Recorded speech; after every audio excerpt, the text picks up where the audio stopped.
Hello students, welcome back again to my English channel Danforth English 721. Today I am going to discuss an interesting chapter, that is an unlikely punishment of class 8, written by Victor Hugo. Okay, so let's start reading. This is an extract from the novel Les Miserables. Okay, तो ये महान France का लेखक के उपन्यास ले miserable से लिया गया है ये story by the great French writer, France के महान राइटर विक्टर हुगो का। ओके, उनके एक नोवेल ले मिजरेबल, उधर से ये स्टोरी लिया गया है। The novel centres on it's protagonist. ये जो नोवेल है, ये नोवेल नायक जो है इस स्टोरी का, उसके ऊपर ये स्टोरी पूरा लिखा गया है। ओके, उसका नाम है जीन वेल्जिन। उस नायक का नाम है, इस स्टोरी का जो हीरो है उसका नाम है जीन वेल्जिन। उनके ऊपर ये स्टोरी पूरा लिखा गया है। Who is imprisoned for stealing bread to feed his sisters hungry children. जिसको जेल में जाना पड़ा था, उनके हंग्री जो सिस्टर का चिल्ड्रन है जो भूखा था, उनके बहन की चिल्ड्रन को, बच्चों को खाना खिलाने के लिए उनको उनको जेल में जाना, भूखे बच्चों को खिलाने के लिए, रोटी चुराने के लिए उन्हें कैद कर दिया था, मतलब कैद किया था। The novel depicts his long struggle to create a simple life for himself after he is released from prison. ये जो स्टोरी है, ये नॉवेल जो है, ये जेल से मतलब रिहा होने के बाद उनके मतलब उसने क्या क्या लाइफ में क्या क्या स्ट्रगल किया है उसका चित्रण, उसका जो डिस्क्रिप्शन है, उसने साधारण जीवन जीने के लिए क्या क्या स्ट्रगल किया है, उसका लंबा जो संघर्ष था, उसके बारे में इस नॉवेल में बताया गया है। In this tract, Jean Valjean spends a night at a bishop's house after coming out of prison. इस ट्रैक्ट में, मतलब इस पार्ट में जो आपके बुक में दिया गया है, इस पार्ट में जीन वेल्जिन एक रात बिताता है वो बिशप के हाउस में। बिशप हाउस क्या है? Bishop's house means church in USA. Okay, church in USA is called bishop's house. Read to know what happened there and how things turn out for him. मतलब ये जानने के लिए आपको ये स्टोरी पढ़ना पड़ेगा, और पढ़िए और जानिए कैसे उसके जीवन को, ये इधर रहना, इस बिशप्स हाउस में रहना, उसका जीवन को बदल देता है। ओके, नेक्स्ट पढ़ा। Valjean awoke as the cathedral clock was striking 2। Valjean का नींद टूटा जब वो कैथेड्रल क्लॉक में, मतलब चर्च के जो क्लॉक में 2 बजे है, तो घड़ी में जब 2 बज रही थी तब वेल्जिन जाग गया। He was in a state of great mental perturbation. Okay, perturbation means is it an anxiety? तो वो मतलब एक बहुत ही मानसिक मतलब दौर से मानसिक व्याकुलता की स्थिति में था। Many thoughts occurred to him, but there was one in particular that constantly returned, overshadowing the rest. मतलब उसके मन में कई विचार आए, लेकिन क्या हुआ, विशेष रूप से एक ऐसा विचार था जो लगातार लौट कर आ रहा था उसके मन में। एक विचार ऐसा था। Okay, It was the thought of the silver on the bishop's table. ये था किसके बारे में, कौन से विचार उसके मन में बार बार आ रहा था, ये वो बिशप के टेबल के ऊपर मेज पर वो चांदी का जो चांदी था, जो चांदी का कुछ चीज़ था, उसके ऊपर वो विषय उनको उसके बारे में वो बार बार सोच रहे थे। ठीक है, वो विषय ही उसके मन में, सब विषय को छोड़कर वही चिंता बार बार उसको खा रहे थे। Those silver knives and forks obsessed him. वो चांदी के चाकुओं और कांटों ने उसे मोहित कर दिया, मतलब वो वेल्जिन को। There they were only a few years away. वो मतलब वो चांदी के नाइव्स और जो फॉर्क्स थे वो कुछ ही गज दूरी पर थे। They were solid pieces and would fetch at least 200 francs. Franks मतलब अ silver coin of France, France का एक सिल्वर कॉइन को फ्रैंक्स कहते हैं, उसका उधर के करेंसी। तो वो बोल रहे कि वे टुकड़े जो थे मतलब वो जो जो वो नाइव्स और फॉर्क्स थे, वे अगर उसका सॉलिड पीस जो था वो एटलीस्ट कम से कम 200 फ्रैंक मिल सकता था उनको बेचकर, वो जो नाइफ्स और फॉक्स थे वो बिशप के टेबल के ऊपर। ओके, द अगली thoughts came and went and at the same time unaccountably he was thinking of something entirely different. मतलब ये बदसूरत विचार उनके मन में आ रहा था और चला गया फिर, और साथ ही जिम्मेदार रूप से वो कुछ पूरी तरह से अलग सोच रहा था। उसके साथी कैदियों में से एक नाम भी इधर लिखा हुआ है। One of his fellow prisoner had been a man named Brevet who kept his trousers up with a single brace. ये ब्रेस जो है, ब्रेस का मीनिंग है जो स्ट्रैप था, तो ट्राउज़र को फोल्ड करके मतलब सपोर्ट देने के लिए ट्राउज़र को। तो क्या लिखा है इधर, तो उसके ये बदसूरत विचार उनके मन में आ रहा था। Okay, and he was thinking of something entirely different. फिर वो थोड़ा कुछ और सोचने लगे।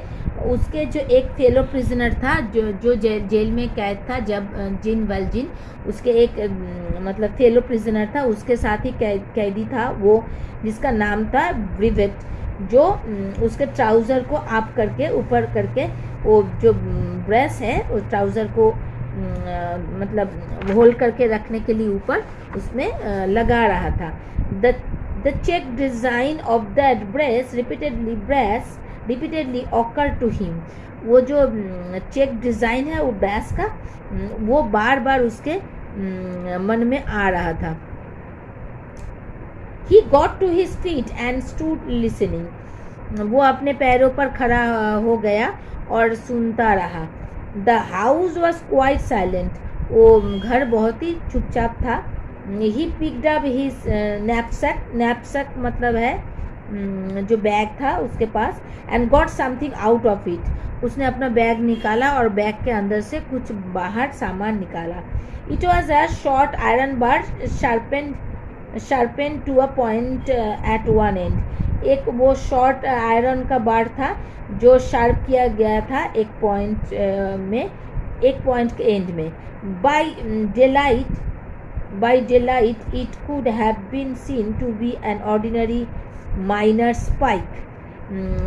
दिन के उजाले में इसे देखकर लगता है कि कोई माइनिंग मतलब जो माइन में काम करते हैं, मतलब खनी में जो काम करते हैं, मिट्टी के बहुत नीचे जो खान में काम करते हैं, खान में कोई जैसे कि कोयले का खान, तो जो काम करते हैं उस पर जो स्पाइक होता है, स्पाइक वो खान में काम करने वाले के हाथ में जो स्पाइक होता है, स्पाइक मतलब a thin pointed piece of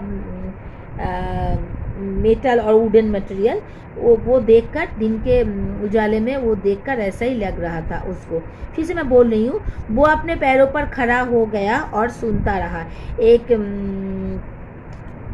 और घर काफ़ी साइलेंट था, खामोश था, और उसने अपनी आदत को उठाया और उसमें से वो जो उसका बैग था उसको बैग को उठाया और बैग में से कुछ निकाला, वो जो लोहे की छोटी पट्टी का था और जो हैंडल था, और उसमें एक मतलब वो पॉइंटेड था, शार्प था, जो एक जगह जो बहुत ही तेज था, एक साइड में बहुत ही तेज था, मतलब शार्प जैसा कुछ था, जो कि माइनर स्पाइक जैसा कुछ था, जो खान में काम करते हैं उसके हाथ में जैसा होता है वैसा। ओके, नेक्स्ट पेज में आते हैं हम लोग। Grasping it in his right hand and holding his breath, इसको उसने राइट हैंड में पकड़ा, वो जो शार्प थिंग्स था, और खुद के जो मतलब सांस को वो उसने अपने सांस को रोक कर वेल्जिन moved stealthily. Belgian moved stealthily towards the door of the bishop's bedroom. तो वेल्जिन क्या है, चुपके से बिशप के बेडरूम के दरवाजे की ओर बढ़ गया। He found it ajar. उसने देखा उसको, वो मतलब अजर मीन्स स्लाइटली ओपन है, वो दरवाज़ा थोड़ा ओपन है बिशप के घर का। Virgin moved on into the bedroom and cautiously forward, hearing from the far side of the room the quiet steady breathing of bishops. वो क्या किया, वर्जिन बेडरूम में चले गए और सावधानी से आगे बढ़े। कमरे के दूर से बिशप की शांत स्थिर सांस को सुनकर लगभग सुनकर वो अंदर घुसे, सुन रहे थे बाहर से, फिर उसने अंदर घुसा। For nearly half an hour the sky had been darkened by cloud, मतलब आधे घंटे के लिए आकाश बादल से अंधेरा हो गया था। At the moment when Valjean stopped by the bed, the clouds were torn asunder and moonlight. Asunder इधर लिखा हुआ है, मीनिंग asunder मतलब अपार्ट, मतलब अलग। तो क्या हुआ, उस समय जब वेल्जिन बिस्तर के पास रुक गया था, बादल दिखाई दे रहे थे आकाश में, और चांदनी भी था। लिखा हुआ है कि वो उस टाइम में जब वेल्जिन उसके बेड के पास आकर रुक गया, तब क्लाउड्स वेर टॉर्न्ड, क्लाउड चला गया था और मूनलाइट दिखाई दे रहा था। ठीक है, चांदनी लंबी खिड़की से बाहर निकल आ रहा था। Moonlight flooding through the tall window, एक लंबा सा विंडो है, उधर से moonlight fell upon the bishop's face, मतलब वो मूनलाइट घर में आकर बिशप के फेस के ऊपर पड़ रहा था। क्लाउड चला गया था, मूनलाइट लंबे विंडो के अंदर से घुसा और घुसकर उसके बिशप के मुंह पर पड़ रहा था वो चांदनी। Fell upon bishop's face, he was sleeping peacefully, वो शांति से सो रहा था। His face wore a look of serenity, serenity means calm and peaceful condition. वो शांत, उसका मुंह देखकर लग रहा था बहुत ही शांति से सो रहा था। होप एंड बेटिट्यूड, और बहुत ही मतलब उसके मुंह में बहुत ही आशा और बेटिट्यूड था। बेटिट्यूड मतलब एक धर्मीय फीलिंग था उसके, मतलब एक ब्लेसनेस था उसके, सुप्रीम ब्लेसनेस था। मतलब उसके जो मतलब जब वो चांदनी उसके लंबी खिड़की से वो बिशप के चेहरे पर गिरा, तो वो उसको देखकर लग रहा था वो बहुत ही शांति से सो रहा था। उसके चेहरे पर शांति, आशा और मतलब एक धर्मीय एक आभास दिख रहा था।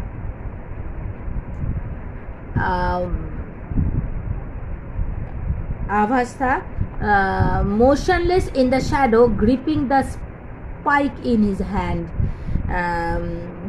In his hand, Jean Valjean stood gazing in a kind of terror at the old man.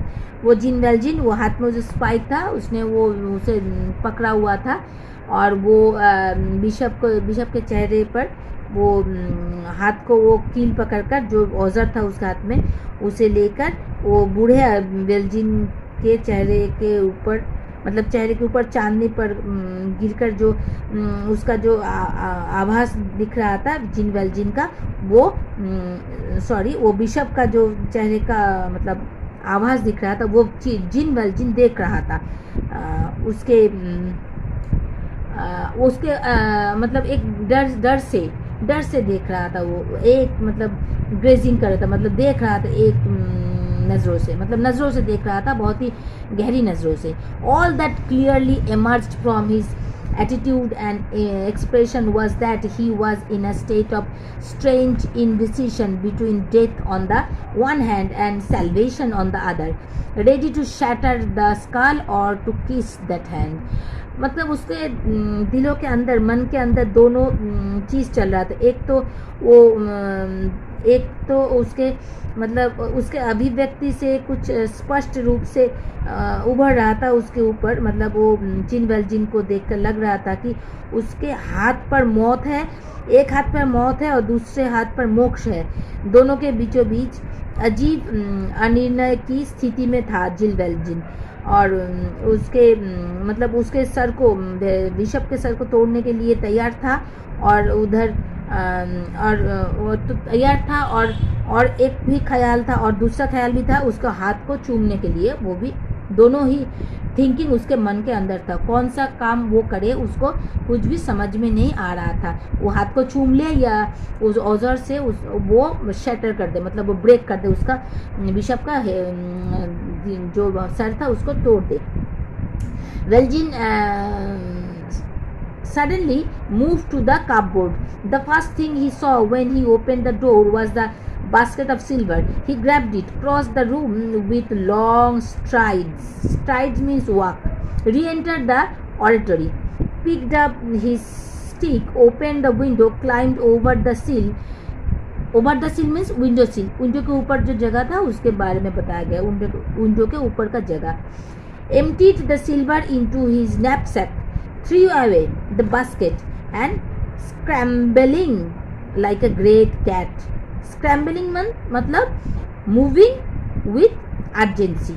Okay, बहुत जल्दी में वो चल रहा था. Like a great cat over the wall took to his heels. took to his heels मतलब दौड़ना. तो क्या बोल रहे हैं इस पैरा में?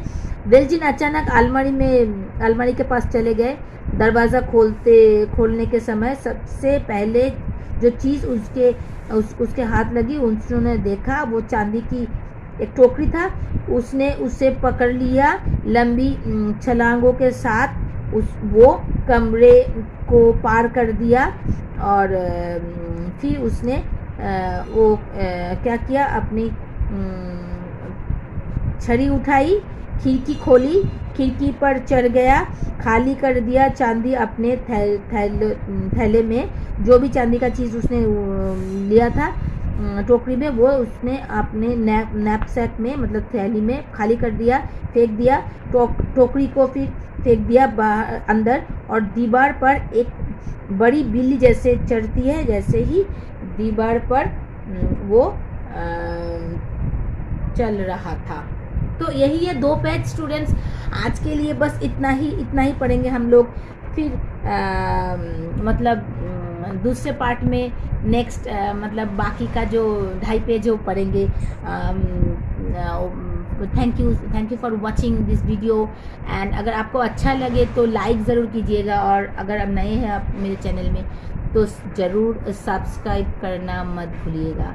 Thank you for watching. Will meet soon in the next video. Bye bye.